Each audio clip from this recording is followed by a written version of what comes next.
Soal perut dalam Islam ternyata bukan perkara ringan. Sebaliknya, justru sangat menentukan baik buruknya seorang muslim, termasuk layak tidaknya untuk bisa masuk surga. Hal ini telah Nabi Muhammad SAW tegaskan dalam sebuah hadis. Wahai Ka'ab bin Ujrah, salat adalah takarrub, mendekatkan diri kepada Allah. Puasa adalah benteng. Sedekah menghapuskan kesalahan seperti api memadamkan api. Hai Ka'ab, tidak akan masuk surga orang yang dagingnya tumbuh dari makanan haram karena neraka lebih dekat dengannya. Hadis riwayat Muslim, Nasai, Ad-Darimi. Jadi, perut terlalu kenyang saja sudah cukup membebani seorang hamba bisa merasakan lezatnya ibadah.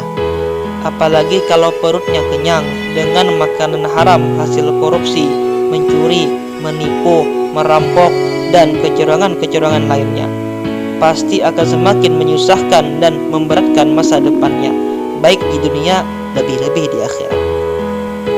Oleh karena itu, sudah sepatutnya setiap muslim memperhatikan apa yang dimakannya, dari mana dia peroleh, dan bagaimana cara memperolehnya.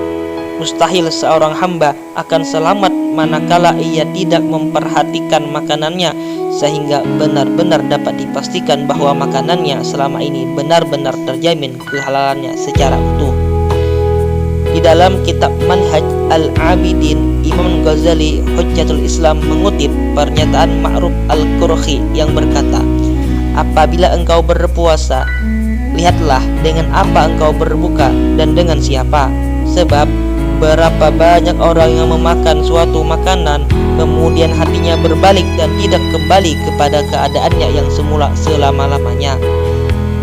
Ma'ruf Al-Qurhi melanjutkan, berapa banyak makanan yang kemudian menghalangimu mendirikan sholat malam, dan berapa banyak pandangan haram telah menghalangimu dari membaca Al-Quran. Terkadang sepotong makanan bisa menghalangi seorang hamba dari melaksanakan sholat malam selama 1 tahun. Imam Ghazali berkata, jangan harap bisa memperoleh manisnya ibadah jika engkau makan terlalu banyak.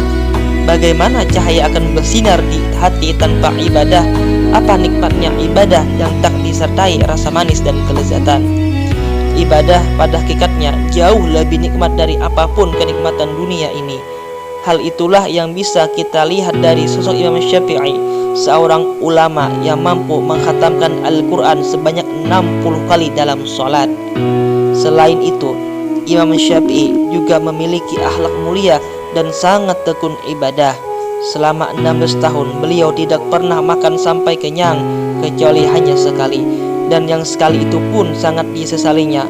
Menurutnya, makan kenyang berdampak negatif terhadap daya pikir dan ibadah.